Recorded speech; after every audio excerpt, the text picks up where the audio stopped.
Hi, I'm Steve, I'm Natalie. and this is Base Reality.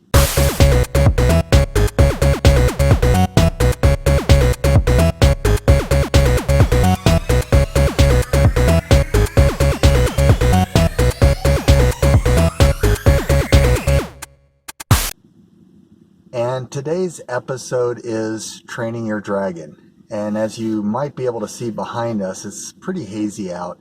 And that's because there's a wildfire not too far from us. And so there's some smoke and fire. And we thought, gosh, it's kind of unfortunate, but apropos, given that we're talking about a dragon and fire and smoke. So those synchronicities. But one of the most popular stories when we think about dragons is the old mythological story of the dragon in the cave that guards the princess and guards the gold. And it may seem confusing at first. Why would a dragon guard either? It can't do anything with either. It can't marry the girl. It can't have a relationship with the girl. It can't do anything with the gold. It can't spend it. Can't invest it. It really can't do anything. So why is the dragon there?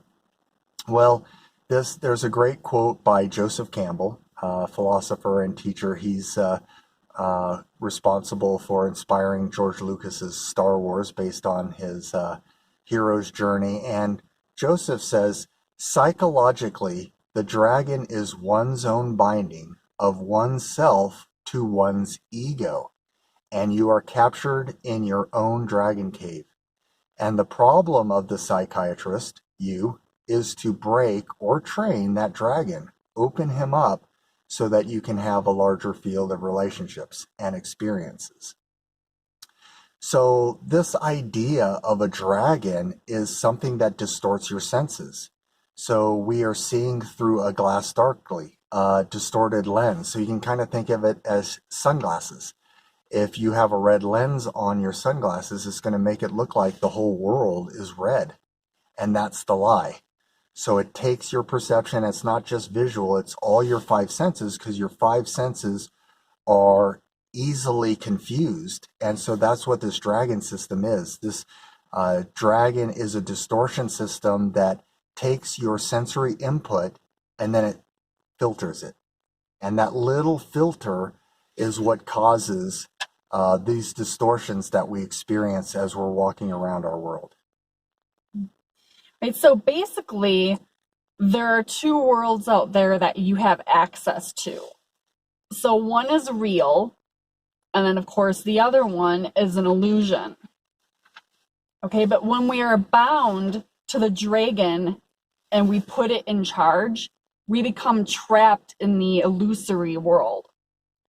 So because the dragon was designed by us, to keep us away from the real world so that we could play God on our own, it has to feed us those constant lies to keep the illusion believable.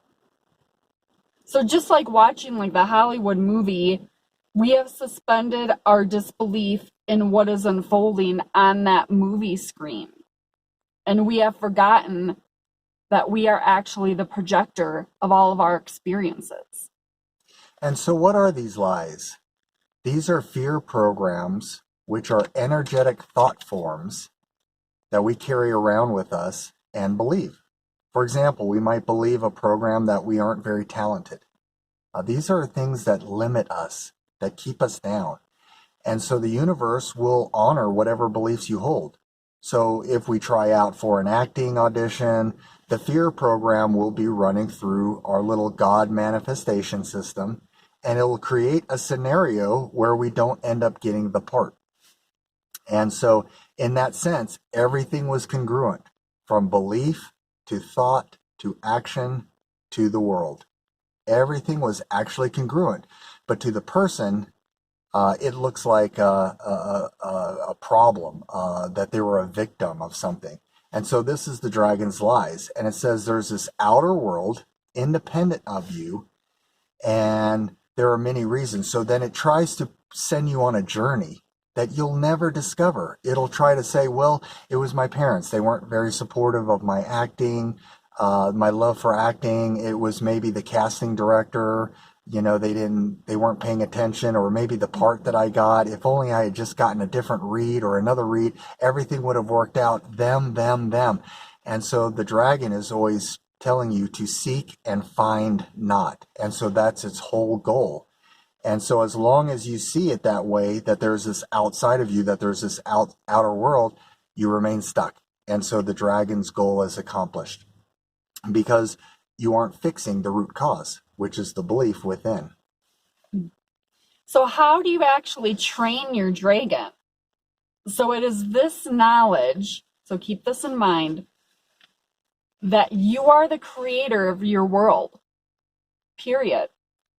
So as long as you believe there's something outside of you, then you are always going to remain helpless and powerless because you can't heal what you don't actually own. So an easy technique to help you to train your dragon is actually using the 2-step. Okay, so step 1 is realizing that whenever you're in a negative situation or you're thinking about a negative situation, that's nothing more than the dragon's distorted perspective. Okay, so then step 2 is this. Place that particular perspective aside and ask your higher self for its perspective. So this perspective can come in many different forms. So just be open on how that answer can unfold. Yeah, and try to get into this pattern throughout your day. Question what your dragon is telling you, what your own thoughts are telling you. And this is going to feel super weird at first, realizing some of your thoughts are lies. And this is where the idea of the father of lies comes in. These are all synonymous. So the Seta is anything, this is from Arabic, anything that causes you to lose consciousness. And the idea of sin is to miss the mark. So Seta is anything that causes you to, miss that mark, to not connect with truth, and to not be aware, not to be in consciousness. So you can think of, and that's where Satan comes from. So the Satan mind, the mortal mind, the ego, all the dragon, all of these are synonymous.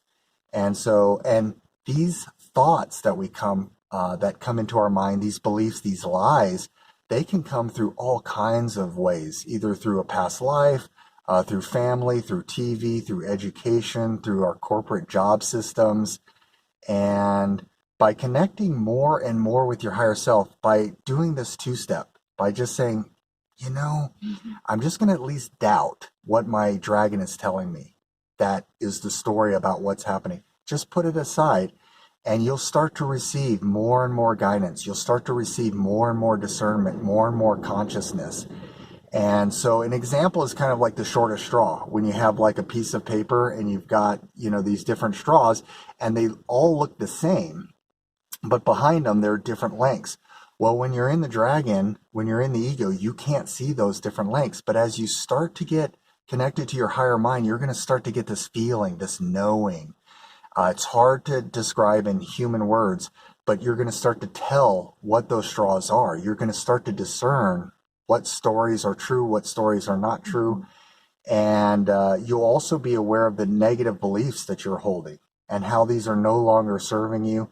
And so use the world as a mirror, because the dragon's hiding in your unconscious and subconscious mind. So as long as you're using the mirror, you can start to see, hey, what's in my mind? Because again, it's your own consciousness. The world is you. You're literally inside you.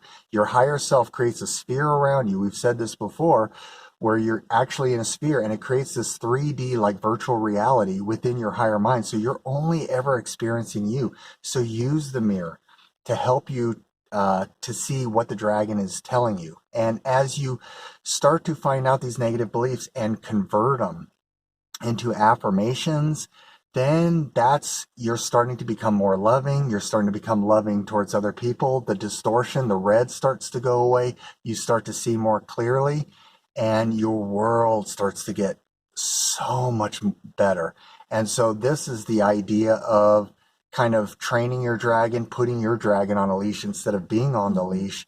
And in the story, you get the girl, you get the princess, and the princess symbolizes divine love, and the gold symbolizes your divine abundance and prosperity. And so that's how you beat the dragon. That's how you get past the dragon, and that's how you become the hero. So thanks for watching, everyone, and take care. Create, appreciate, and radiate.